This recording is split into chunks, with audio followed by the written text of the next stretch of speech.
Somebody nailed him from behind. Poor guy never knew what hit him. I'm going to check out this appointment book.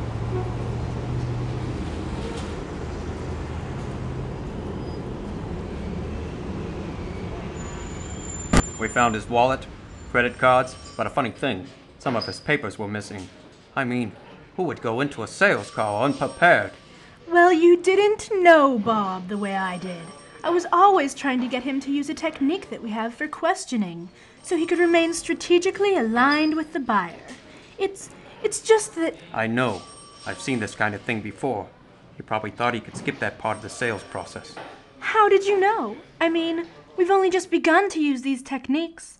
I had a meeting last month to introduce the MetaMor Consulting Solutions Director to our account teams. I saw Bob's appointment book. Do you think I can meet with some of these folks?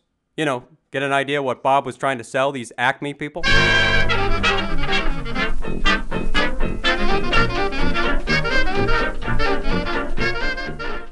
You don't seem very upset about what happened to your coworker. Yeah, well, you know, occupational hazard.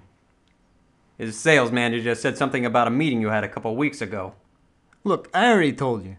Our two divisions of the company just started working together. So far, it hasn't been a pretty picture. I mean, they go into the client, then we go in. Neither one knows what the other one's doing. I mean, my customers don't think we have our act together. Got that? So, just between you and me, you're pretty mad about this guy blowing your deal. I mean, the competitor got your business, right? Look, as far as I'm concerned, we both blew it. I mean, the competition had all the bases covered. They were talking to the executive buyer and the CIO. We were going in on the basis of a past relationship with the director of app development. E-commerce deals aren't sold to one side or the other. It takes getting aligned with both the business sponsor and information technology leadership. I see. Look, I appreciate your help. I'm gonna go talk with this Mr. Morrissey at Acme. I want to see what he can tell me from the customer's point of view. Stick around town for a while, in case I need you.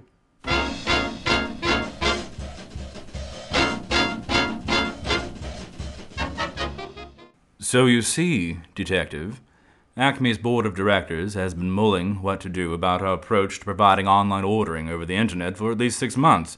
In fact, until our CIO mentioned it, I wasn't even aware that MetaMor, who's been a valuable business partner to us for years, was even in that business. I guess I was just too far along with the other guys, and I felt comfortable. Jim, our CIO, even though he had never worked with them before, got several references to check them out, so we both felt okay about going ahead with that proposal. Sure, I understand. So if you don't mind, could your assistant set me up to see Jim, the CIO? And then I could let you get on with your business.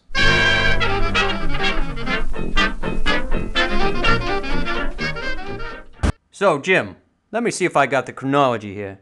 You say that about 2 months ago, Bob, the MetaMor salesman, introduced you to several MetaMor consulting solution principals, and that they gave you a pitch on their e-commerce capabilities? That was before you had their competitors in? That right? Yes, that's correct. You see, Acme's had a long relationship with MetaMor ITS. I thought if they had a legitimate competency in e-commerce, we'd really be ahead of the game because I have the trust and respect of a working relationship with them. Well then, I'm confused. Why didn't they get the deal? Honestly, they didn't seem to have their act together. The consulting guys made my director of application development, Mary Martin, very nervous. You see, months before this, we had hired McKinsey to help us strategize what our e-commerce business strategy should be. I guess Tom, the salesman, never mentioned it to the consultants.